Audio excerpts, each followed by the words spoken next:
En août 1944, une batterie d'artillerie allemande reçoit des livraisons de ravitaillement courant à 30 km derrière la ligne de front. Les officiers planifient les missions de tir de la semaine suivante. Les sentinelles surveillent les routes menant à l'est, pas à l'ouest. Puis des chars américains apparaissent. Ce n'est ni un raid ni une percée. Une colonne blindée entière opère librement dans ce que toutes les cartes présentent comme un territoire allemand sécurisé. Le commandant de la batterie exige une explication. L'interrogateur américain lui montre une carte. Sa batterie se trouve derrière les lignes ennemies depuis 3 jours. Il fixe la carte, incapable de parler.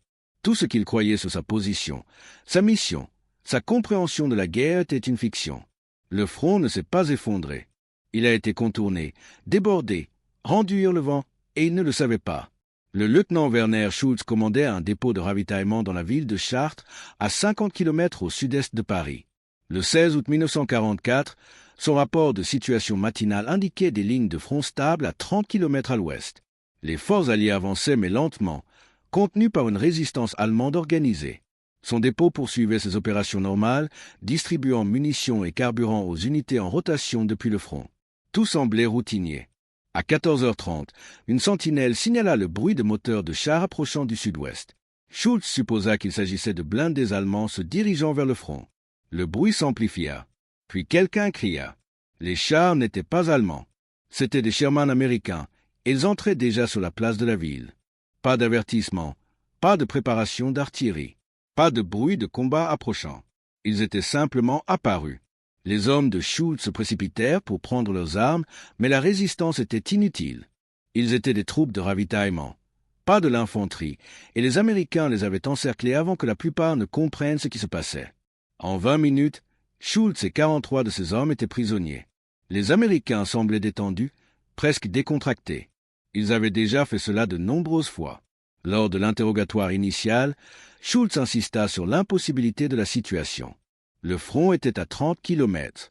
Son unité avait reçu des mises à jour matinales montrant que les positions allemandes tenaient. Comment des blindés américains pouvaient-ils être aussi loin à l'est? L'interrogateur, un capitaine du renseignement de la Third Army, lui montra une carte tactique marquée des positions américaines.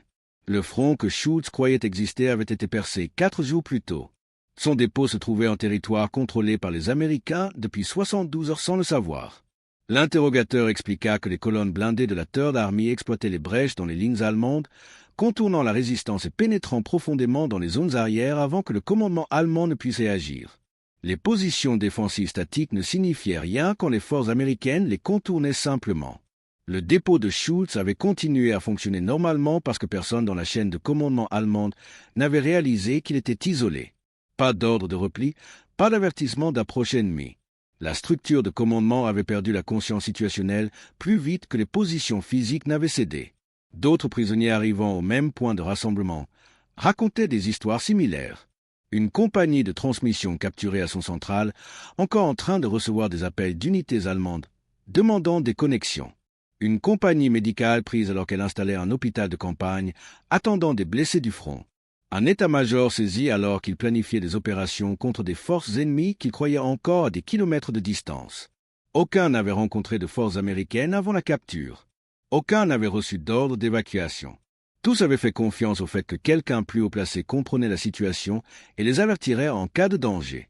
Le schéma se révéla à travers les interrogatoires de prisonniers menés dans toute la zone opérationnelle de la Third Army en août et septembre 1944. Des centaines de soldats allemands étaient capturés non par le combat, mais par un simple encerclement dont ils ignoraient l'existence. Les officiers de renseignement américains documentèrent qu'après cas de prisonniers exprimant un choc authentique face à leur capture, insistant sur le fait qu'il devait s'agir d'une erreur, que les forces américaines ne pouvaient pas se trouver là où elles étaient. L'impact psychologique sur ces prisonniers était profond. Ils n'avaient pas été vaincus au combat. Ils avaient été rendus hurlevents. Leur position n'avait pas été prise d'assaut ni détruite. Elles avaient simplement été contournées et laissées derrière, tandis que la guerre les dépassait. Les rapports d'interrogatoire notaient des thèmes récurrents, incrédulité, confusion et une incapacité fondamentale à comprendre comment leur conscience situationnelle avait pu être aussi catastrophiquement erronée. Ces hommes avaient fait confiance au système militaire qu'ils servaient pour les tenir informés, les protéger, au minimum les avertir quand ils étaient en danger. Cette confiance s'était révélée totalement infondée. L'Oberfeldwebel Hans Dietrich dirigeait une station de relais radio dans la ville de Sens, à 60 km au sud-est de Paris. Sa station assurait la communication entre les quartiers généraux arrière et les unités avancées. Le 19 août 1944, son service commença normalement. Les messages circulaient dans les deux sens. Demande de soutien d'artillerie, rapport de situation des unités de première ligne, trafic administratif routinier. Le réseau de communication fonctionnait comme prévu. Vers midi, plusieurs circuits tombèrent simultanément. Dietrich supposa des problèmes techniques ou des dommages dus au combat sur les lignes de campagne. Ses ordres permanents dans ce cas étaient de continuer à surveiller les circuits actifs et de signaler les interruptions au commandement des transmissions. Il consignait les pannes et maintint la veille sur les réseaux restants. Les messages continuaient à circuler sur les circuits fonctionnels. Rien ne suggérait une crise systémique. À 16 heures, de l'infanterie américaine entra dans le bâtiment. La première réaction de Dietrich fut de penser qu'il s'agissait de prisonniers escortés dans la zone. Puis il vit qu'ils étaient armés et se déplaçaient tactiquement. Sa station était capturée. Il tendit la main vers la radio pour envoyer un avertissement. Un soldat américain lui saisit le bras. Les Américains avaient observé le bâtiment pendant 30 minutes, attendant le bon moment pour le prendre intact avec tout l'équipement et les documents de chiffrement. L'officier du Signalkorps américain qui prit possession de la station de Dietrich fut fasciné par ce qu'il découvrit. Les Allemands avaient continué à émettre longtemps après avoir été isolés. Messages demandant des livraisons de ravitaillement à des unités qui n'existaient plus, ordres à des forces déjà capturées, rapports de situation décrivant des situations tactiques datant de plusieurs jours. Le réseau de communication fonctionnait parfaitement sur le plan technique, mais les informations qui y circulaient n'avaient plus aucun rapport avec la réalité du champ de bataille. Dietrich insista lors de l'interrogatoire que sa station avait fonctionné normalement jusqu'au moment de la capture. Il n'avait reçu aucune indication que des forces américaines se trouvaient près de sa position. L'interrogateur lui montra les journaux de mouvement capturés à la station.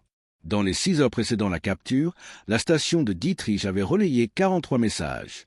21 d'entre eux étaient à destination ou en provenance d'unités que le renseignement de la Third Army avait confirmées comme détruites ou capturées. Le réseau de communication allemand maintenait la connectivité avec des formations qui n'existaient plus.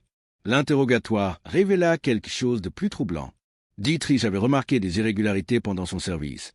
Circuits qui tombaient, unités qui ne confirmaient pas réception de messages, des silences inhabituels dans le trafic habituel.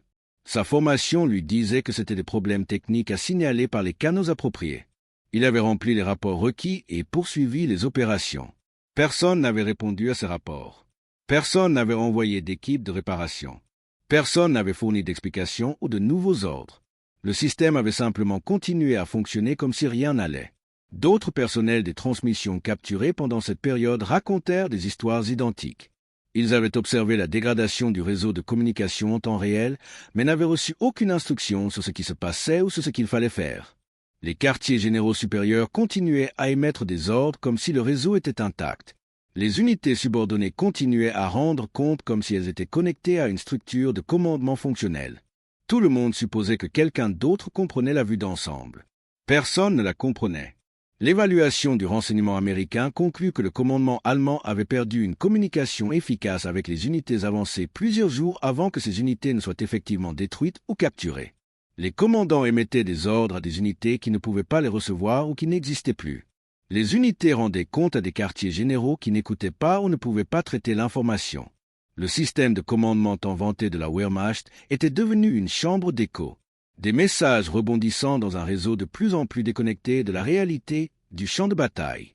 L'interrogatoire de Dietrich se termina sur une question à laquelle il ne put répondre. Pourquoi personne dans le commandement allemand n'avait-il réalisé que le réseau de communication était en train de s'effondrer? Pourquoi aucun officier supérieur n'avait-il reconnu que la perte de contact avec de multiples unités indiquait des problèmes opérationnels catastrophiques plutôt que de simples difficultés techniques? Dietrich n'avait pas de réponse parce que le système qu'il servait n'encourageait pas le personnel subalterne à remettre en question les décisions des supérieurs. Il avait rempli des rapports. C'était son devoir. Ce qui arrivait à ces rapports, si quelqu'un les lisait ou agissait en conséquence, était hors de son autorité ou de sa connaissance. Le système avait échoué, mais chacun dans le système avait suivi les procédures à la perfection. C'est ce qui rendait l'échec si total. L'Hauptmann Joseph Kessler commandait un groupement de sécurité arrière positionné dans ce que ses ordres décrivaient comme un secteur calme près de la ville de Troyes. Son unité, composé de soldats convalescents revenus à des tâches légères, tenait des points de contrôle et effectuait des patrouilles dans une zone désignée comme arrière sécurisée. La ligne de front était censée être à 40 km à l'ouest. Sa mission consistait à empêcher les infiltrations et à maintenir l'ordre parmi la population civile. Pendant 2 semaines fin août 1944, l'unité de Kessler accomplit ses tâches routinières. Les patrouilles quotidiennes ne rencontraient aucune activité ennemie. Le trafic au point de contrôle se composait de véhicules militaires allemands et de civils locaux. Les rapports de situation des unités voisines indiquaient des conditions stables. Le quartier général arrière accusait réception de ces rapports sans commentaire ni nouveaux ordres. Selon tous les indicateurs dont il disposait, la situation militaire dans son secteur restait inchangée. Le 28 août, Kessler envoya une patrouille de routine vérifier l'état des routes au nord de Troyes. La patrouille ne revint pas à l'heure prévue. Il en envoya une seconde pour enquêter. Elle ne revint pas non plus. Le contact radio avec les 2 patrouilles fut perdu. Kessler signala la situation au quartier général arrière et demanda des précisions. La réponse arriva des heures plus tard, maintenir les positions actuelles et attendre de nouveaux ordres. Le lendemain matin, Kessler observa une activité aérienne alliée accrue, mais aucun contact au sol. Cet après-midi-là, son point de contrôle avancé signala des véhicules américains approchant du nord. Pas une patrouille, une colonne. Kessler ordonna à son unité de prendre des positions de combat et tenta de contacter le quartier général arrière. Le réseau radio était mort. Il envoya des coureurs vers les unités voisines. Ils ne revinrent pas.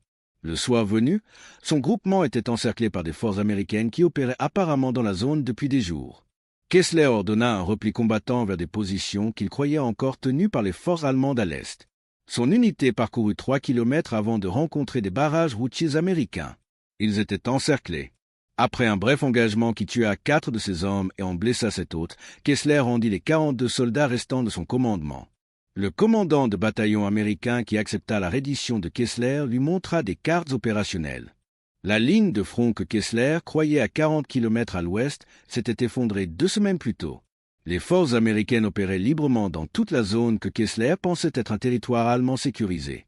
Les patrouilles qu'il avait envoyées avaient été capturées par des unités américaines plus proches de sa position que les forces allemandes qu'il croyait proches.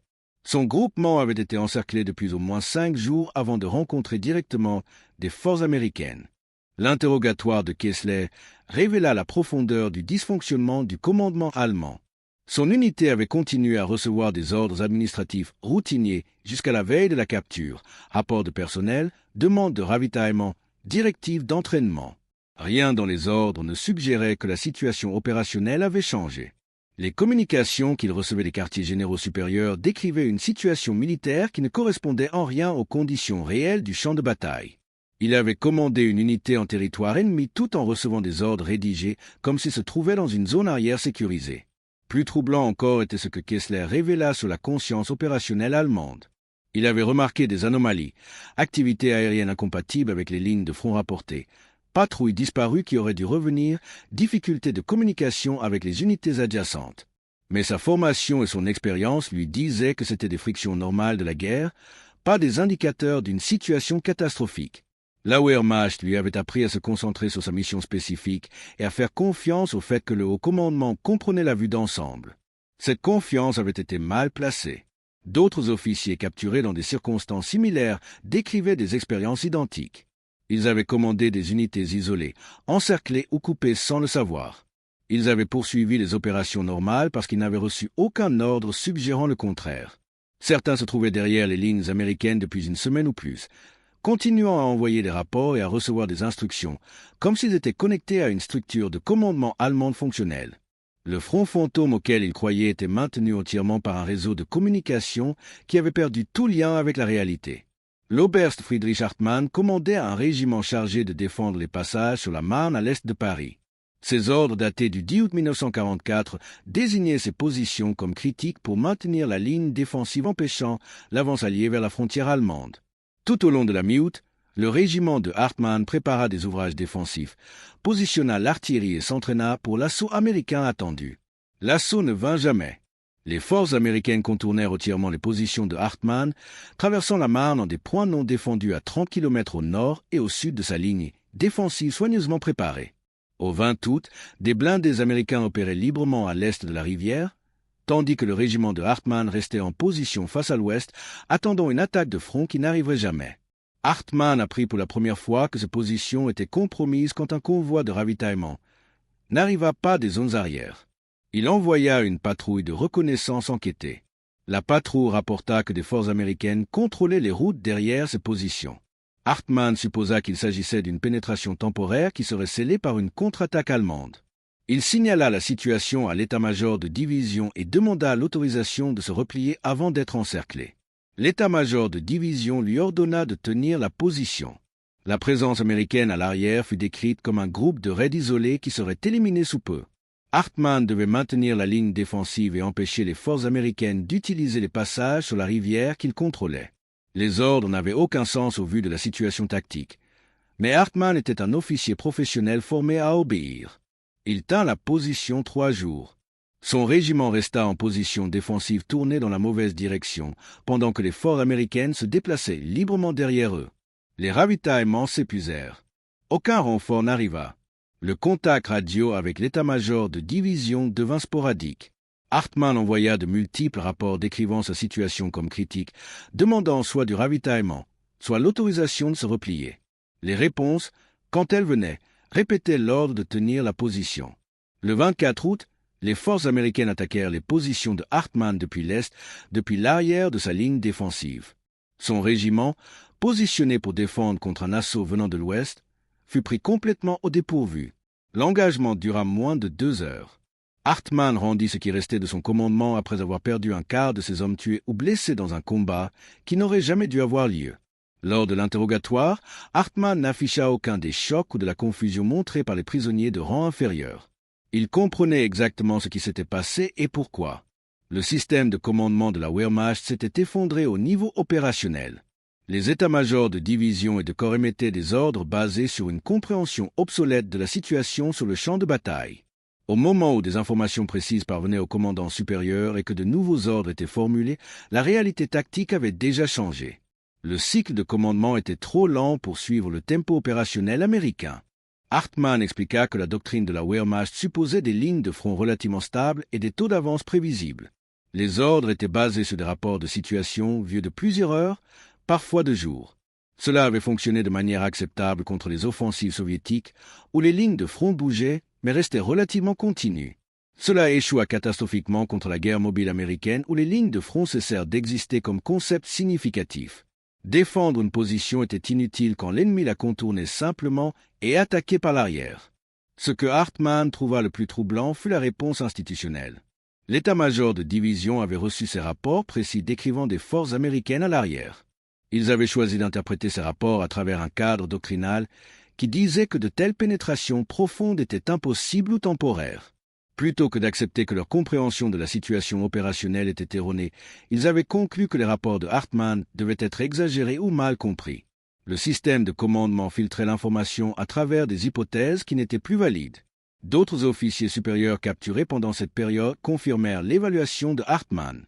La structure de commandement de la Wehrmacht était fondamentalement incapable de traiter le type de guerre mobile pratiqué par la Third Army. L'information circulait trop lentement. Les cycles de décision prenaient trop de temps. Les ordres étaient basés sur des évaluations de situations obsolètes avant même d'être émis. Les commandants qui rapportaient fidèlement la réalité du champ de bataille voyaient leurs rapports rejetés ou réinterprétés par des quartiers généraux incapables d'accepter à quelle vitesse la situation se détériorait. Le système se détruisait lui-même par une incapacité institutionnelle à reconnaître l'ampleur de son propre échec. En septembre 1944, les centres de traitement des prisonniers américains étaient submergés par des soldats allemands capturés dans des circonstances révélant un effondrement complet de la conscience opérationnelle de la Wehrmacht. Les interrogateurs documentèrent des centaines de cas suivant un schéma identique. Soldats et unités isolés et capturés alors qu'ils croyaient être en sécurité derrière des lignes allemandes intactes. L'étendue géographique était stupéfiante. Des prisonniers étaient pris sur un front de 100 km, tous racontant la même histoire. Encerclés sans avertissement, capturés sans comprendre comment cela était arrivé. L'impact émotionnel sur ces hommes était profond et immédiat. Des officiers subalternes restaient assis dans les salles d'interrogatoire à fixer des cartes qui leur montraient la vérité, le visage vide d'expression. Certains discutaient avec les interrogateurs, insistant que les cartes étaient fausses, que c'était une ruse. D'autres se taisaient simplement, incapables de traiter l'écart entre ce qu'ils avaient cru et ce qui s'était réellement passé. Les soldats durent poser les mêmes questions à répétition. Depuis combien de temps étions-nous derrière vos lignes? Pourquoi personne ne nous a-t-il avertis? Où étaient nos commandants? La honte était visible. C'étaient des soldats professionnels qui tiraient fierté de leurs compétences militaires. Ils avaient été capturés non par une défaite au combat, mais par l'ignorance de leur propre situation. Certains prisonniers exprimaient de la colère envers leurs commandants pour les avoir abandonnés. D'autres dirigeaient leur rage contre eux-mêmes pour n'avoir pas reconnu les signes. Beaucoup se repliaient simplement sur eux-mêmes, l'humiliation d'avoir été rendus irrelevants plus écrasante que le fait même de la captivité. Les officiers supérieurs montraient une réaction différente, mais tout aussi dévastatrice. Ils comprenaient l'échec systémique. Ils reconnaissaient que la structure de commandement qu'ils avaient servi et à laquelle ils avaient fait confiance était devenue opérationnellement aveugle. Plusieurs s'effondrèrent pendant l'interrogatoire, non par peur, mais par la réalisation que tout ce qu'ils avaient cru sur la supériorité professionnelle de la Wehrmacht était une illusion. Oberst pleura en examinant les cartes opérationnelles américaines, non pour lui-même, mais pour les soldats qu'il avait commandés sur la base d'informations qu'il savait maintenant totalement fausses. Ce que les interrogateurs entendaient répéter était un sentiment de trahison. Ces hommes avaient fait confiance au système militaire pour les protéger, les informer du danger, leur donner l'opportunité de combattre ou de se replier. Ils avaient suivi les ordres, maintenu la discipline, exécuté leurs devoirs professionnellement, et ils avaient été récompensés par une capture venue sans avertissement. Encerclés par des forces ennemies pendant que les quartiers généraux leur envoyaient des messages administratifs routiniers sur les plannings d'entraînement et les demandes de ravitaillement. Les prisonniers parlaient du moment de la réalisation, du malaise quand des chars américains apparaissaient là où aucun Américain ne devrait être, de la confusion quand les interrogateurs leur montraient des cartes indiquant que leur position était derrière les lignes ennemies depuis des jours, de l'humiliation de comprendre qu'ils avaient été irrelevants, contournés, oubliés tout en continuant à croire qu'ils accomplissaient une mission importante. Plusieurs le décrivaient comme pire qu'une blessure, car une blessure signifiait au moins qu'on avait combattu. Cela signifiait qu'on avait été invisible. Les officiers de renseignement américains notèrent comment la confiance des prisonniers dans le commandement de la Wehrmacht s'évapora une fois qu'ils comprirent ce qui s'était passé. Des hommes qui avaient cru en la supériorité militaire allemande, qui avaient fait confiance à leurs officiers et au système, remettaient maintenant tout en question. Si on pouvait les isoler pendant une semaine sans que personne ne s'en rende compte, qu'est-ce que cela disait de l'armée qu'ils servaient? Si les quartiers généraux pouvaient émettre des ordres à des unités qui n'existaient plus, qu'est-ce que cela disait du leadership? Le dommage psychologique était total. Particulièrement frappant était ce que les prisonniers disaient sur la confiance. Ils avaient fait confiance au fait que si le danger approchait, quelqu'un les avertirait. Ils avaient fait confiance au rapport de situation qu'ils recevaient comme exact. Ils avaient fait confiance aux ordres qu'ils suivaient comme pertinents pour les conditions réelles du champ de bataille. Chaque hypothèse était révélée fausse. Le professionnalisme militaire tant vanté de la Wehrmacht, sa doctrine et ses procédures de commandement soigneusement développées, les avaient totalement lâchés au moment où ils en avaient le plus besoin. Les interrogateurs documentèrent un thème récurrent. Presque tous les prisonniers exprimaient une version de la même réalisation. Ils avaient combattu la mauvaise guerre. Ils s'étaient préparés au combat contre un ennemi qui attaquerait leur position. Au lieu de cela, ils affrontaient un ennemi qui rendait leurs positions irrelevantes.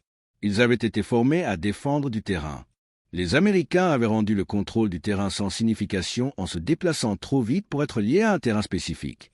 Et personne dans le commandement allemand ne l'avait reconnu jusqu'à ce que des milliers de soldats soient capturés par un ennemi qu'ils n'avaient jamais vu venir.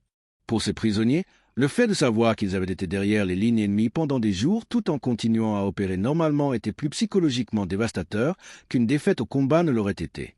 Une défaite au combat pouvait être acceptée, comprise, assimilée. Ceci était différent. C'était découvrir que la réalité ne correspondait en rien à ce qu'ils avaient cru, que le système militaire qu'ils servaient avait perdu la capacité de comprendre sa propre situation, qu'ils avaient été abandonnés, non délibérément, mais par une cécité systémique si complète que personne ne savait même qu'ils étaient en danger. Le front ne s'était pas effondré quand ils avaient été capturés. Cela aurait eu du sens. Au lieu de cela, le front avait été contourné, débordé et rendu insignifiant pendant qu'ils continuaient à suivre les procédures et à obéir aux ordres. Ils ne l'avaient appris qu'après la capture, quand les officiers américains leur avaient montré des cartes révélant qu'ils étaient derrière les lignes ennemies depuis des jours, des semaines, continuant à combattre une guerre qu'ils avaient déjà dépassée. Cette connaissance brisa quelque chose de fondamental dans leur confiance en tant que soldats. La certitude que le professionnalisme militaire et les procédures Correct les tirait d'affaires s'était révélée totalement fausse. Et une fois cette certitude partie, rien ne pouvait la restaurer. Ils étaient assis dans des enclos de prisonniers, entourés d'autres hommes aux histoires identiques, tous confrontés à la même terrible réalisation. Ils avaient fait confiance à un système qui ne pouvait plus les voir, les commander ou les protéger. Et cette confiance leur avait tout coûté.